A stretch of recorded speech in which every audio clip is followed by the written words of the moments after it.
बजार झापाली अहिले हामी झापा क्षेत्र नम्बर 4 मा दुधे भन्ने स्थानमा घर दैलो कार्यक्रम अन्तर्गत यस चुनावी दौरानमा हामी आइपुगेका छौँ र हामीसँग अहिले झापा क्षेत्र नम्बर 4 को प्रदेश क का उम्मेदवार कृषि मन्त्री पनि हुनुहुन्छ उहाँ झलकसिंह दर्लामी सन्देशसँग हामी चुनावी दौरानमा केही कुराहरू गर्न लागिरहेका छौँ। तपाईलाई हाम्रो यस बहस कार्यक्रममा स्वागत छ। धन्यवाद छ। के छ अहिले चुनावी दौरानमा तपाईँ हुनुहुन्छ, प्रचार कसरी गरिरहनु भएको छ? सबभन्दा पहिलो कुरा त यो घरदैलो कार्यक्रमलाई प्रभावकारी बनाउनको निम्ति हामी प्रतिनिधि सभा र प्रदेश सभाको उम्मेदवार हामी सँगै भएर घर आँगनमा गइरहेका छौँ, मत मागिरहेका छौँ र यो मङ्सिर 4 गते हुन गइरहेको प्रतिनिधि सभा र प्रदेश सभाको निर्वाचनमा हाम्रो उम्मेदवारीको औचित्यता पुष्टि गर्दै गोलाकारभित्रको हँसियाथडा र रुख चिन्हमा मतदान गर्नको निम्ति आम आदरणीय बुवाआमा दाजुभाइ दिदीबहिनी र मतदाताहरूमा आग्रह गर्दै अपिल गर्दै हामी घरदैलो कार्यक्रममा हामी गइरहेका छौँ। सपना कस्तो देखिरहनु भएको छ? हामी त्यो सपनामा धेरै विश्वास गर्ने कुरा भन्दा पनि सपना देख्ने हो तर व्यवहारमा कार्यान्वयन गर्ने हो। त्यस हिसाबले हामीले जनताको सपनालाई मतदाताहरूको सपनालाई विप्लवमा परिणत गर्नको निम्ति दत्तचित्त भएर लाग्नुपर्छ भन्ने हिसाबले हामी अगाडि बढिरहेका छौँ। तपाईँ आजभन्दा 5 वर्ष अगाडि पनि यस क्षेत्रको संसद हुनुहुन्थ्यो, प्रदेशकै संसद हुनुहुन्थ्यो र अहिले पनि हुनुहुन्छ, उठिरहनु भएको छ। के छ अगाडि 5 वर्ष अगाडिको झलकसिंह दर्लामी सन्देश जतिखेर भोट मागेर हिँडिरहनु भएको थियो र अहिले पनि हिँडिरहनु भएको छ, त्यतिखेर र अहिलेमा फरक के छ? जनताहरूको आशा के छ? तपाईँहरूको भूमिका के छ? फरक के पाइरहनु भएको छ? के भनिरहनु भएको छ?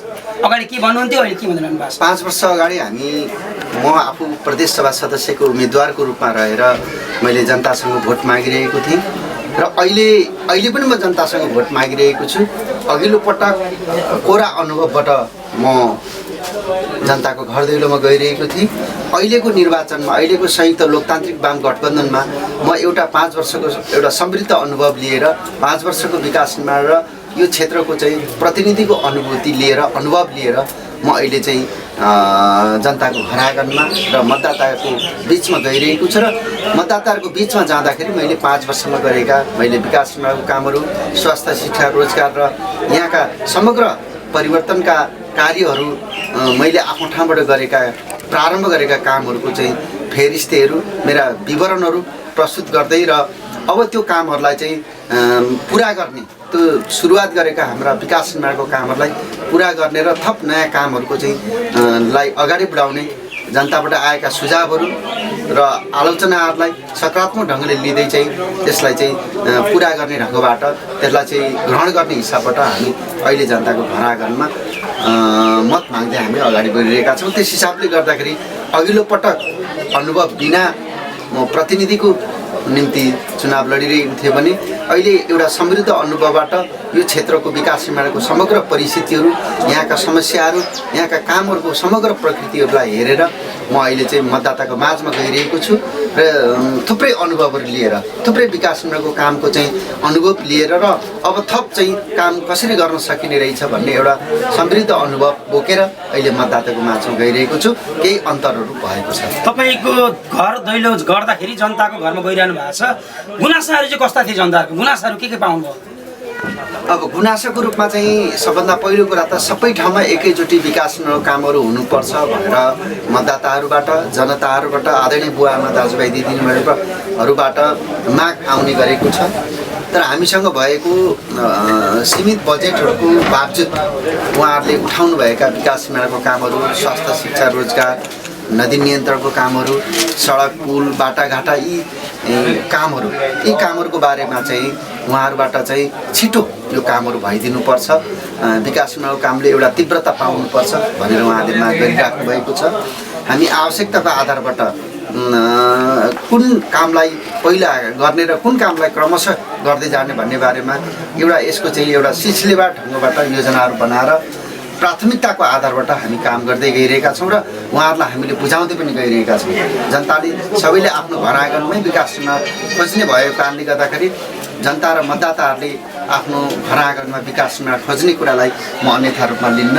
उहाँहरूलाई चाहिँ विकास निर्माणको निम्ति हाम्रो समग्र कार्ययोजनाहरूसँग जोडेर हामी विकासमा काम गरिरहेका छौँ।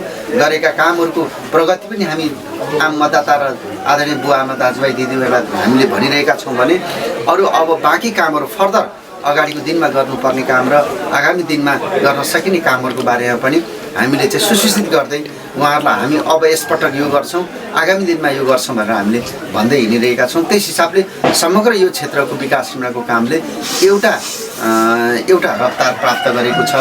यो रफ्तारलाई अब पुरा गर्नको निम्ति नै मेरो उम्मेदवारी र यो अभियान मार्फत अब यो प्रदेश सभा सदस्यको उम्मेदवारी मार्फत बाँकी कामहरू सम्पन्न गर्नको निम्ति र यो निरन्तरता विकास निर्माणका कामहरू जो भइरहेको छ यसलाई पूर्णतामा दिनको निम्ति पनि मैले आफ्नो ठाउँबाट यो उम्मेदवारी चाहिँ फेरि दोहोऱ्याउने निर्णय गरेको हो। जनताका धेरै गुनासाहरू छन्, तपाईँले आफै पनि भन्नुभयो। ती गुनासा पुरा गर्नको लागि मै नै उपयुक्त पात्र हुँ भन्ने कुरा तपाईँले कसरी प्रमाणित गर्नुहुन्छ?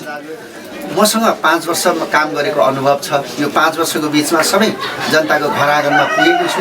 उहाँहरूको सल्लाह सुझावहरू, उहाँहरूका आलोचनाहरू, टिप्पणीहरू र उहाँहरूले देखाउनु भएको समस्याहरूको मसँग अब विवरणहरू छन्, अनुभवहरू छन्। 5 वर्ष मैले हिँडेका डुलेका र जनताको घर आँगनमा जाँदाखेरि प्राप्त गरेका शुभेच्छाहरू र सुझावहरूको कारणले गर्दाखेरि मसँग अब त्यो समृद्ध अनुभव छ। त्यो अनुभवलाई जोडेर अब बाँकी थप काम गर्नको निम्ति मलाई अब धेरै सजिलो हुनेछ। नयाँ आउने प्रतिनिधिहरूलाई फेरि 5 वर्ष उसले बुझ्न समय लाग्छ भने मैले चाहिँ 5 वर्ष काम गर्दाखेरि मैले एउटा अनुभवहरू लिएको छु, त्यसका जटिलताहरू बुझेको छु र प्रशासनसँग, उच्च तहसँग र विभिन्न निकायहरूसँगको एउटा सम्बन्ध चाहिँ एक ढङ्गले बनेको कारणले गर्दाखेरि अब मलाई अगाडि बढ्नको निम्ति कुनै अप्ठ्यारो छैन। मैले प्रभावकारी ढङ्गले काम गर्नको निम्ति एउटा फिडब्याक बनाएको कारणले, एउटा ग्राउन्ड बनाएको कारणले गर्दाखेरि मलाई जिताइदिनको निम्ति म सम्पूर्ण मतदातालाई आग्रह गर्न चाहन्छु कि यो प्रदेश क्षेत्रलाई चाहिँ अब समृद्ध बनाउनको निम्ति विकास निर्माणको हिसाबले यहाँका सबै आदिवासी जनजाति, सबै महिला, दलित, पिछडिएको समुदायहरूलाई विकासको एउटा मूलधारमा ल्याउँदै विकास र समृद्धिको एउटा मार्गमा उहाँहरूलाई जोडेर लिएर जानको निम्ति मलाई अब धेरै सजिलो हुन्छ। अरूलाई भन्दा पनि अझ धेरै मलाई सजिलो हुन्छ। 5 वर्षको अनुभवले, त्यो समृद्ध अनुभवले अब आगामी दिनमा थप चाहिँ रफ्तारमा काम गर्नको निम्ति एउटा महत्त्वपूर्ण आधार चाहिँ प्राप्त भएको हिसाबले गर्दाखेरि मलाई अरूलाई भन्दा बढी सहज हुनेछ। मलाई छिटो र तीव्रतामा काम गर्नको निम्ति एउटा महत्त्वपूर्ण आधार प्राप्त भएको हिसाबले पनि म नै यहाँको उम्मेदवार बढी उपयुक्त छु भन्ने मैले विश्वास लिएँ। तपाईँ अहिले बालबाला कृषि मन्त्री पनि हुनुहुन्छ। क्षेत्र नम्बर प्रदेश नम्बर 1 भनेको कृषिको समृद्धिको लागि एउटा कृषि क्षेत्र चाहिँ एकदम महत्त्वपूर्ण मानिन्छ। तपाईँले यो हुन त तपाईँको छोटो समय भयो कृषि मन्त्री भएको, के छ कृषिसँग सम्बन्धित यहाँको जनताहरूको लागि तपाईँको प्लानिङ के छ? जितिसके पछाडि, विजय भइसके पछाडि र तपाईँले नै जिताउनु पर्ने कारण कृषिको क्षेत्रमा के छ? के कस्ता योजनाहरू तपाईँले छान्नु भएको छ, बनाउनु भएको छ? सबभन्दा पहिलो कुरा त झापा क्षेत्रमा 4-1बाट प्रदेश सभा सदस्यको चाहिँ मैले 5 वर्षको अनुभव लिइराख्दाखेरि 4 वर्ष म प्रदेश सभा सदस्यको जिम्मेवारी पुरा गर्दै आउँदाखेरि अन्तिम चरणमा म प्रदेश सरकारको कृषि मन्त्रीको रूपमा जिम्मेवारी निर्वाह गर्ने एउटा अवसर प्राप्त भयो। यसको निम्ति पनि म सम्पूर्ण मतदाता र क्षेत्रवासी समुदायहरूलाई, आदरणीय बुवा आमा दाजुभाइ दिदीबहिनीहरूलाई म हार्दिक आभार र धन्यवाद व्यक्त गर्न चाहन्छु। यहाँहरूको सदिच्छा र शुभेच्छाबाट मैले प्राप्त गरेको जिम्मेवारीलाई बढीभन्दा बढी उपयोगी बनाउनको निम्ति मैले मेरो आफ्नो ठाउँबाट सक्दो प्रयत्न गरेको छु। खास गरेर यो क्षेत्रको निम्ति मैले 4वटा महत्त्वपूर्ण कामहरू गरेको छु। पहिलो कुरा त यो क्षेत्रका सम्पूर्ण कृषि बजार र पशु बजारहरूलाई चाहिँ को स्तर उन्नतिको निम्ति, पूर्वाधार निर्माणको निम्ति प्रदेश कृषि मन्त्रालयको तर्फबाट बजेटहरू विनियोजन गरेर सबै बजार, हाट बजार टहरा र चाहिँ बसशालाहरू निर्माणको निम्ति मैले बजेटहरू निर्माण गरेको छु र सबै ठाउँमा बजेटहरू पठाउने काम गरेको छु भने अर्कोतिर किसानहरूलाई अत्यन्त ठुलो समस्या परिरहेको रासायनिक मलको समस्यालाई दिगो र प्रभावकारी ढङ्गले समाधान गर्नको निम्ति, रासायनिक मलको अभावलाई परिपूर्ति गर्नको निम्ति अहिले प्रदेश सरकारको तर्फबाट यस क्षेत्रमा प्राङ्गारिक मल, कम्पोस्ट मल र जैविक मल स्थापना गर्नको निम्ति एउटा प्राङ्गारिक मल कारखाना स्थापना गर्ने एउटा निर्णय गरेको छु र त्यसको निम्ति झापा जिल्लामा 1 करोड बजेट पठाउने काम गरेको छु र यही क्षेत्रमा एउटा कारखाना स्थापना हुने गरी मैले चाहिँ बजेटहरू र कार्यक्रमहरू पठाएको छु। मलाई आशा छ, विश्वास छ त्यो कारखाना स्थापना भइसकेपछि 2वटा झापामा बन्ने कारखानाले रासायनिक मलको अभावलाई एक हदसम्म परिपूर्ति गर्नेछ। उत्पादन, किसानहरूको उत्पादन अभिवृद्धि गर्नको निम्ति त्यो प्राङ्गारिक मल, जैविक मल र चाहिँ जीवाणु मलले चाहिँ एउटा महत्त्वपूर्ण भूमिका खेल्नेछ। त्यसको निम्ति 1 करोड रुपियाँ बजेट पठाउने काम गरेको छु। त्यस्तै गरेर यो क्षेत्रको किसानहरूको चैते धानलाई ड्रायर मेसिनको अत्यन्त ठुलो आवश्यकता मध्यनजर गर्दै म उम्मेदवार बनिराख्दाखेरि मैले यो चैते धानको ड्रायर मेसिन स्थापना गर्नेछु भनेर मैले प्रतिबद्धता व्यक्त गरेको थिएँ। प्रदेश कृषि मन्त्री भइसकेपछि यो क्षेत्रको निम्ति, यो क्षेत्रवासीको निम्ति चैते धानको निम्ति ड्रायर मेसिन स्थापना गर्नको निम्ति प्रदेश कृषि मन्त्रालयको तर्फबाट रु 1 करोड बजेट पठाएर यहाँको किसानहरूलाई राहत दिने काम गरेको छु। त्यस्तै गरेर अर्को थुप्रै यहाँका चाहिँ किसानहरूलाई लक्षित गरेर यहाँका सम्पूर्ण चाहिँ किसानहरू, खास गरेर सुखाग्रस्त क्षेत्रमा रहनुभएका किसानहरूलाई सिँचाइको प्रबन्ध होस् भन्नको निम्ति मोटर बोरिङ र साना सिँचाइको कार्यक्रमको निम्ति निःशुल्क ढङ्गले उहाँहरूले प्राप्त गर्ने एउटा वातावरण बनाएको छु। त्यसको निम्ति प्रदेश कृषि मन्त्रालयको तर्फबाट रु 1 करोड बजेट यस क्षेत्रमा पठाएको छु र अब निःशुल्क ढङ्गले यो साना सिँचाइ र मोटर बोरिङको कार्यक्रमहरू सबै किसानहरूले प्राप्त गर्नुहुनेछ। त्यो साना सिँचाइ र मोटर बोरिङको मार्फत सबैले आफ्नो करेसाबारीहरूलाई सिँचाइको एउटा प्रबन्ध पुग्नेछ भन्ने मैले विश्वास लिएको छु र यो कार्यक्रम मैले प्रदेशको कृषि मन्त्री भइसकेपछि यो क्षेत्रवासीको निम्ति चाहिँ अगाडि सारेको छु र आगामी दिनमा यही कार्यक्रमलाई निरन्तरता दिने, यही कार्यक्रमको प्रभावकारी कार्यान्वयनको निम्ति म आफ्नो ठाउँबाट म यो क्षेत्रको प्रतिनिधिको रूपमा रहेर यी कार्यक्रमहरूलाई बढीभन्दा बढी किसानहरूको पक्षमा, किसानहरूको उत्पादन वृद्धि गर्नको निम्ति, किसानहरूलाई सबलीकरण, आर्थिक रूपले सबलीकरण गर्नको निम्ति र कृषि क्रान्तिको यो अभियानमा आफू समर्पित भएर लाग्ने गरी नै मैले मेरो आफ्नो उम्मेदवारीको रूपमा प्रस्तुत गरेँ। तपाईँ कृषि मन्त्री फेरि पनि जोड्ने यस क्षेत्रको किसानको समस्या, तपाईँ किसानकै छोरो हो, तपाईँलाई थाहा छ। पहिलो कुरो मल नपाएर हाहाकार छ। रोप्ने बेलामा, धान पसाउने बेलामा अथवा फसल लगाउने बेलामा मल पाइँदैन। चाहे त्यो रासायनिक मल भन्नुहोस्, जैविक मल भन्नुहोस्, यो मलको समस्या हल कहिले गर्नुहुन्छ? तपाईँ फेरि मन्त्री हुनुभयो भने अथवा प्रदेशमा चाहिँ तपाईँ संसद भएर महत्त्वपूर्ण चाहिँ क्षेत्रमा पुग्नुभयो भने कति महिनाभित्रमा, कति वर्षभित्रमा यो गुनासो सुन्नु पर्दैन? तपाईँ भन्नु पऱ्यो क्या, ठ्याक्कै मिति तोकै भन्नु पर्दा। म यहाँहरूलाई के आग्रह गर्न चाहन्छु भने मैले कहिले पनि झुटो कुरा गरेको छैन। मैले सम्भव हुने कुरालाई सम्भव रूपमा प्रस्तुत गर्ने गरेको छु।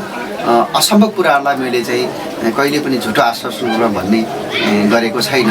जहाँसम्म रासायनिक मलको कुरा छ, रासायनिक मलको समस्या एउटा राष्ट्रिय समस्या छ।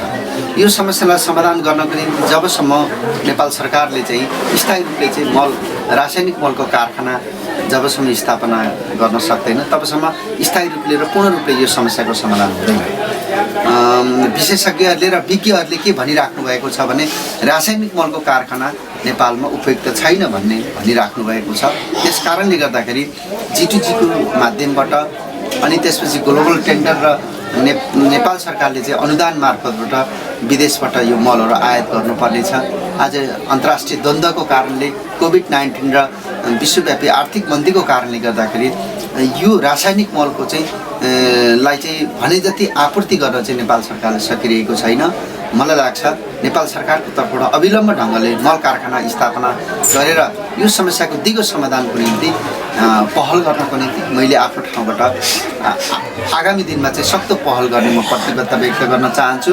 नेपाल सरकारले मल कारखाना स्थापना नगर्दासम्म यसको दिगो समाधान मलको समस्या चाहिँ लामो समयसम्म रहने कुरालाई म आम जनसमुदायलाई म स्पष्ट पार्न चाहन्छु र मेरो आफ्नो उम्मेदवारीको हिसाबले म आफू उम्मेदवार बनिराख्दा म आफूले कृषि मन्त्रीको रूपमा रहिराख्दाखेरि यो रासायनिक मलको अभावलाई कम गर्नको निम्ति, त्यसको अभावलाई परिपूर्ति गर्नको निम्ति अबको दिनमा रासायनिक मलको सट्टा अब प्राङ्गारिक मल, कम्पोस्ट मल र जैविक मलको माध्यमबाट चाहिँ अब किसानहरूको समस्यालाई क्रमशः हल गर्दै लाने ढङ्गबाट चाहिँ मल कारखानाहरूको स्थापना गरेर अघि बढ्ने म पुनः प्रतिबद्धता व्यक्त गर्न चाहन्छु र यो प्रक्रियाबाट जाँदाखेरि स्थानीय सरकार, प्रदेश सरकार र सङ्घीय सरकार तिनै तहको सरकारको समन्वय र पहलबाट यो अभावलाई एक हदसम्म परिपूर्ति गर्ने ढङ्गबाट आगामी दिनमा पाइला चाल्ने प्रतिबद्ध। तपाईँ कृषि मन्त्री पनि हो, तपाईँले कृषि मन्त्री भएकै हिसाबले म तपाईँलाई अर्को क्वेसन के गरिरहेको छु भने धनी पूर्जा जो कृषकहरूको धनी पूर्जा छैन, आफ्नो चाहिँ स्वामित्व छैन, उहाँहरूलाई लामो समयदेखि यो समस्या आइरहेको छ। यसबारेमा के कस्ता योजना बनाउनु भयो र के कस्तो कामहरू गर्दै हुनुहुन्छ? यो धनी पूर्जाको क्षेत्रमा र तपाईँको क्षेत्रमा पनि धेरै समस्या छ, यसबारेमा किन समाधान भएन अहिलेसम्म? लामो समय सरकारमा रहनुभयो तपाईँहरू, गर्न सक्नु भएन, के छ समस्या, के हो यो भनिदिनुहोस्। यही त विडम्बना छ। जनताले मत दिएर 2/3 नजिकको चाहिँ एउटा मत दिएर सरकार निर्माणको निम्ति पठाएको अघिल्लो सरकारको नेतृत्व कम्फर्टेबल रूपमा चाहिँ बहुमतको सरकार हुँदाहुँदै पनि 2 पटक चाहिँ आयोग बनेर चाहिँ आयोगको नेतृत्व गर्ने साथीहरूले चाहिँ हिजो विगतमा यो काम गरिदिएको थियो भने आज जनताले धनी पूर्जा बोकेर आज निर्वाध ढङ्गले चाहिँ व्यवसाय गर्न र व्यावहारिक काम गर्नको निम्ति सहज हुने थियो। तर यो काम हिजो चाहिँ नेतृत्वमा बस्नुभएका साथीहरूले चाहिँ यो धनी पूर्जाको समस्यालाई दिगो ढङ्गले चाहिँ समाधान गर्नको निम्ति इमान्दारीपूर्वक नलाग्नु भएको कारणले गर्दाखेरि आज आम किसानलाई ठुलो समस्या परेको छ। र म यहाँहरू सबैलाई के आग्रह गर्न चाहन्छु भने अविलम्ब न्यूनतम शुल्कमा धनी पूर्जा दिनको निम्ति वितरण गर्नको निम्ति जसरी गठबन्धन सरकारले आज 77वटै जिल्लामा आयोग बनाएको छ, त्यो आयोग मार्फत फास्ट ट्र्याकबाट धनी पूर्जा वितरण गर्ने कार्यको प्रारम्भ भइसकेको छ। म यहाँहरू सबैलाई के आग्रह गर्न चाहन्छु भने आगामी दिनमा म आफू निर्वाचित भएर गइसकेपछि छिटोभन्दा छिटो प्रभावकारी ढङ्गबाट न्यूनतम शुल्कमा धनी पूर्जा वितरणको निम्ति मैले मेरो आफ्नो ठाउँबाट पहल गर्ने म प्रतिबद्धता व्यक्त गर्न चाहन्छु। र विगतमा भएका नेतृत्वहरूको असक्षमताको कारणले, अकर्मण्यताको कारणले, दिशाविहीनताको कारणले गर्दाखेरि नै धनी पूर्जा प्राप्त नभएको कुरा आम जनसमुदायलाई म प्रश्न पार्न चाहन्छु। र अब हामी अगाडि बढिराख्दाखेरि, हामी उम्मेदवार बनेर अगाडि बढिराख्दाखेरि हाम्रो जितसँगै अब यहाँका सम्पूर्ण झोडावासी समुदायहरूले धनी पूर्जा प्राप्त गर्ने एउटा सुनिश्चितता पनि हामी आम मतदातालाई हामी चाहिँ प्रतिबद्धता व्यक्त गर्न चाहन्छौँ। र आगामी दिनमा छिटोभन्दा छिटो धनी पूर्जा वितरणको कार्यक्रम समेत चाहिँ व्यवस्था मिलाउनको निम्ति हाम्रो यो एउटा चाहिँ हामी सामूहिक ढङ्गले प्रतिबद्धता व्यक्त गर्न चाहन्छौँ। फेरि गुनासो कृषककै मल्किँदै राखौँ। कृषकहरू खेती गर्नुहुन्छ, किसान गर्नुहुन्छ, आफ्नो फसल उत्पादन गर्नुहुन्छ, तर बिक्री गर्ने बेलामा जतिखेर मल बिउ चाहिन्छ त्यतिखेर मल बिउ पाउनुहुन्न, समस्या छ। उत्पादन भइसकेपछि भाउ पनि पाउनुहुन्न, समस्या। बिचौलाहरूले चाहिँ फाइदा लिने, तर किसानहरू वास्तविक रूपमा पीडित हुने अवस्था लामो समय जीवित छ। यस बारेमा तपाईँ के भन्नुहुन्छ? यसमा समस्या समाधानको लागि तपाईँको योजना के छ, ठोस योजना के छ? अब सबभन्दा पहिलो कुरा चाहिँ यो उत्पादित चाहिँ वस्तुहरूलाई चाहिँ बिचौलिया मार्फतबाट उहाँहरूले चाहिँ जो मूल्य प्राप्त गर्न सक्नुभएको छैन, तिनै तहको सरकार मार्फत किसानहरूले उत्पादन गरेको फसललाई एउटा चाहिँ मूल्य प्राप्त गर्ने एउटा वातावरण निर्माण गर्नको निम्ति मेरो ठाउँबाट पहल गर्नेछु। खास गरेर चाहिँ नेपाल सरकारले चाहिँ आज चाहिँ बिक्री मूल्य चाहिँ एउटा चाहिँ बिक्री मूल्यमा दिने अनुदानको व्यवस्था यदि गर्न सकियो भने आज न्यूनतम मूल्यमा जो किसानहरूले बेच्नु परेको अवस्था छ, आफूले किन्ने बेलामा महँगो मूल्य लगाएर किन्नुपर्ने हुन्छ भने आफूले उत्पादन गरेको चाहिँ फसलहरू चाहिँ सस्तो मूल्यमा चाहिँ बेच्नुपर्ने एउटा बाध्यता छ। त्यसको निम्ति चाहिँ नेपाल सरकारको तर्फबाट भोलि एउटा यस्तो संयन्त्र निर्माण गरेर चाहिँ एउटा चाहिँ मूल्य निर्धारण गरिदिने, कम्ती भने न्यूनतम मूल्य निर्धारण गरिदिने र त्यो मूल्यमा बिक्री वितरण गर्ने एउटा व्यवस्था गर्नको निम्ति सरकारको तहबाट चाहिँ उचित प्रबन्ध मिलाउनको निम्ति मेरो आफ्नो ठाउँमा पहल गर्ने म विश्वास दिलाउन चाहन्छु। र नेपाल सरकारको तर्फबाट विभिन्न अनुदानका कार्यक्रमहरू मार्फतबाट विशेष अनुदानहरू चाहिँ किसानहरूलाई चाहिँ दिने प्रबन्धको निम्ति मैले मेरो आफ्नो ठाउँबाट म विशेष पहल गर्ने म प्रतिबद्धता पनि व्यक्त गर्न चाहन्छु। फेरि किसानको समस्या एउटा मैले राखेँ के छ भने लामो समयको यो रोग पनि हो। जो किसानहरू वास्तविक किसानहरू गोबर सोर्नुहुन्छ, आफ्नो काम गर्नुहुन्छ, खेतबारीको गरामा गएर काम गर्नुहुन्छ, उहाँहरूले चाहिँ अनुदान लगायतका सेवा सुविधाहरू नपाउने, तर जो मन्त्रालय धाउने अनि झोलामा चाहिँ आफ्नो सम्पूर्ण खेतबारी नै झोलामा बोक्ने उहाँहरू चाहिँ अलिकति पोसिने कार्यक्रमहरू लामो समयदेखि रहेको छ। यसलाई हटाउनको लागि तपाईँले आफ्नो तर्फबाट के छ योजना, त्यस्तो के भन्नु भएको छ? विगतमा ती कतिपय प्रक्रियागत झन्झटिला कुराहरूदेखि लिएर अपारदर्शिताहरू हिजोको दिनमा भयो होला। मैले आफ्नो ठाउँबाट म प्रदेश कृषि मन्त्रीको रूपमा रहिसकेपछि यसलाई चाहिँ कृषि अनुदान ऐन जारी गरेर ऐन मार्फत सम्पूर्ण किसानको वर्गीकरण गरेर किसानहरूको वर्गीकृत मूल्याङ्कनको आधारबाट कृषि ज्ञान केन्द्रबाट र प्रदेश कृषि मन्त्रालयको विभिन्न निर्देशनालयहरू मार्फतबाट उचित ढङ्गले किसानहरूले पाउनुपर्ने चाहिँ उहाँहरूले चाहिँ सुविधा पाउनुपर्ने र उहाँहरूले चाहिँ अनुदान प्राप्त गर्नुपर्ने एउटा उचित कारण र निश्चित मापदण्डमा प्रतिस्पर्धी ढङ्गले चाहिँ एउटा पारदर्शी ढङ्गले चाहिँ एउटा छनौट प्रक्रियाहरू गर्ने व्यवस्था मिलाएको छु। र आगामी दिनमा न्यून किसानहरू अनि त्यसपछि आत्मनिर्भर किसानहरूलाई चाहिँ बनाउनको निम्ति चाहिँ नेपाल सरकारको तर्फबाट कृषि मन्त्रालयको तर्फबाट उचित बिउ मल र चाहिँ सिँचाइको निम्ति थप व्यवस्थापन गर्न जरुरी ठानेको छ र त्यसो गर्न सकियो भने त्यो व्यवस्थापन गर्न सकियो भने किसानहरूको लागत मूल्य घट्ने छ र किसानहरूले चाहिँ आफ्नो चाहिँ उत्पादनबाट बढी मुनाफा प्राप्त गर्न सक्नुहुनेछ, उहाँहरूले नाफा प्राप्त गर्न सक्नुहुनेछ। यदि किसानहरूले नाफा प्राप्त गर्न सक्यो भने किसानहरूको जीवन स्तर माथि उठ्न सक्छ। त्यसकारणले मैले मेरो आफ्नो ठाउँबाट म जनप्रतिनिधि रूपमा उम्मेदवार बनिराख्दाखेरि त्यो खालको वातावरण निर्माण गर्नको निम्ति किसान मैत्री ऐन कानुनहरू बनाउने, किसान मैत्री चाहिँ अनुदान कार्यक्रमहरूको चाहिँ व्यवस्था गरेर किसानहरूको जीवन स्तरलाई माथि उठाउने कुरामा चाहिँ मेरो आफ्नो ठाउँबाट विशेष पहल रहने कुरा पनि म यहाँलाई जानकारी गराउन चाहन्छु। अब यो प्रचारमा कसरी जाने हुनुहुन्छ? गठबन्धन छ तपाईँको नेकपा एमाले बाहेकका चाहिँ झापा जिल्लामा राप्रपा बाहेकका सम्पूर्ण शक्तिहरू एक ठाउँ भएर रहनु भएको छ। कसरी घर दैलोमा पुगिरहनु भएको छ? गठबन्धनलाई कसरी अगाडि बढाउनु भएको छ? त्यस बारेमा के भन्नुहुन्छ? हामी एकदमै सरल ढङ्गबाट जनताको घर आँगनमा पुगिरहेका छौँ। हामीले हाम्रा अवधारणाहरू प्रष्ट पारिरहेका छौँ। गठबन्धन विघटन गर्ने प्रवृत्तिलाई परास्त गर्दै, आज संसदको रक्षा गर्दै, आज सङ्घीय लोकतान्त्रिक गणतन्त्र को सुनिश्चितता गर्दै चाहिँ अगाडि बढ्नको निम्ति हामीले आम जनतासँग, मतदाताहरूसँग चाहिँ हामीले मतदान गरिरहेका छौँ, मत मागिरहेका छौँ र उहाँहरूले यो कुराहरूलाई हामीले बुझाइरहेका छौँ र हामी हाम्रा प्रष्ट अवधारणाहरूसहित, प्रष्ट मापदण्डहरूसहित हामीले हाम्रा चाहिँ कार्ययोजनाहरू, आगामी दिनका हाम्रा कार्ययोजनाहरू, हामीले गर्न सक्ने कामहरूको बारेमा स्वास्थ्य, शिक्षा, रोजगार, पूर्वाधार निर्माण र यो क्षेत्रको समग्र विकासको एउटा मार्गचित्र हामीले प्रस्तुत गर्दै, प्रतिबद्धताहरू व्यक्त गर्दै हामी जनताको घर आँगनमा गइरहेका छौँ र उहाँहरूको प्रतिक्रियासहित, उहाँहरूको चाहिँ न्यानो आतिथ्यतासहित, उहाँहरूले चाहिँ एउटा चाहिँ स्पष्ट ढङ्गले मतदान गर्ने एउटा सकारात्मक प्रतिक्रियाहरू लिएर हामी घरमा गइरहेका छौँ। प्रदेशको कुरा गरौँ, अहिले सरकार गठबन्धन गइसक्यो प्रदेशमा। अब यो चुनाव पछाडि तपाईँहरूको योजना केही बनेको होला नि त? केही यसै प्रधान मुख्यमन्त्री यो बन्ने, कृषि मन्त्री यो बन्ने, अथवा केही न केही सहकार्य गर्ने भन्ने कुरोहरूमा के छ? यसबारेमा प्रदेश सरकारमा के छ? सबभन्दा पहिलो कुरा त गठबन्धन गरेर हामी जनताको माझमा गइरहेका छौँ। हामी गठबन्धन, अहिलेको सरकार पनि गठबन्धनको रूपमा रहेको छ र हामीलाई के विश्वास छ भने गठबन्धन दलहरूकै तर्फबाट बहुमत सदस्यहरूले विजय प्राप्त गर्दै हुनुहुन्छ, मतदाताहरूले उहाँलाई जिताउँदै हुनुहुन्छ र आगामी दिनको सरकार पनि गठबन्धनकै तर्फबाट बन्ने, सङ्घीय सरकार, प्रदेश सरकार गठबन्धनको तर्फ बन्ने कुराहरू म स्पष्ट पार्न चाहन्छु। मतदाताहरूबाट त्यही प्रतिक्रियाहरू हामीले प्राप्त गरिरहेका छौँ।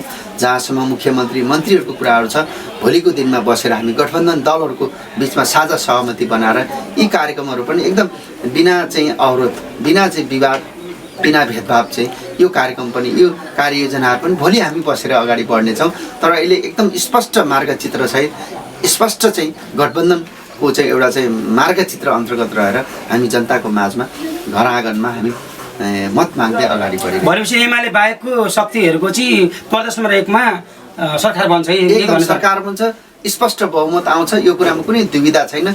स्पष्ट भएर तपाईँहरू अगाडि बढ्नको निम्ति म प्रश्न पार्न चाहन्छु। आम मतदाताहरू आतुर छन्। आम मतदाताहरूले यो गठबन्धनलाई, यो वाम लोकतान्त्रिक गठबन्धनलाई विजय गराउनको निम्ति आम मतदाताहरूबाट एकदमै आतुरता प्रकट भएको मैले प्राप्त गरेको छु। विजय गराउने उहाँहरूले प्रतिबद्धता व्यक्त गरिराख्नु भएको छ र न्यानो प्रतिक्रियाहरू हामीले प्राप्त गरेको हिसाबले पनि भोलि गठबन्धन, लोकतान्त्रिक वाम गठबन्धनले पूर्ण बहुमत ल्याउने कुरा र अबको सरकार पनि स्पष्ट ढङ्गले बहुमतकै वाम लोकतान्त्रिक गठबन्धनकै बन्ने कुरामा म सुनिश्चितता प्रकट गर्न चाहन्छु। अन्तिममा तपाईँको क्षेत्रका मतदाताहरूलाई आफ्नो कुरो के भन्न चाहनुहुन्छ? के सन्देश के दिन म यहाँहरू सबैलाई, सम्पूर्ण आदरणीय बुवामा, दाजुभाइ, दिदीबहिनीहरू र सम्पूर्ण मतदाताहरूलाई हामी लोकतन्त्रको सुदृढीकरणको निम्ति, सङ्घीय लोकतान्त्रिक गणतन्त्रको संस्थागत विकास गर्दै, प्राप्त उपलब्धिहरूको संस्थागत विकास गर्दै यो क्षेत्रको पूर्वाधार निर्माण, स्वास्थ्य, शिक्षा, आर्थिक सबलीकरण सहित यो क्षेत्रवासीहरूको समृद्धिको यो जुन अपेक्षा छ त्यो अपेक्षालाई पुरा गर्नको निम्ति हामी फेरि पनि एकपटक तपाईँहरूको घर आँगनमा हामी आइपुगेका छौँ र मङ्सिर 4 गते हुन गइरहेको प्रतिनिधि सभा र प्रदेश सभाको निर्वाचनमा हामी गठबन्धनको दुवै उम्मेदवारलाई र खास गरेर गोलाघाटभित्रको हँसियाथाडामा मतदान गरेर म झापा क्षेत्र नम्बर 4-1बाट प्रदेश सभा सदस्यको उम्मेदवार झलकसिंह दर्लामी मगरलाई अत्याधिक बहुमतले विजय गराइदिनको निम्ति सम्पूर्ण आदरणीय बुवामा, दाजुभाइ, दिदीबहिनीहरू र मतदातामा हार्दिक आग्रह र अपिल गर्दै संक्षिप्त भने राख्दै बिदा हुन्छु। धन्यवाद, नमस्कार। धन्यवाद। आजको यस हाम्रो झापा बस कार्यक्रममा झापा क्षेत्र नम्बर 4 क का सांसद तथा वर्तमान कृषि मन्त्री झलक सिंह दर्लामी सन्देशज्यूसँग हामीले केही कुराहरू राखेका छौँ। तपाईँहरूलाई कस्तो लाग्यो यसबारेमा हामीलाई प्रतिक्रियाहरू तल कमेन्ट बक्समा दिनुहोला। झापा एक्सप्रेसबाट म लीलाराज झापालीलाई बिदा दिनुहोस्। हस्त, धन्यवाद।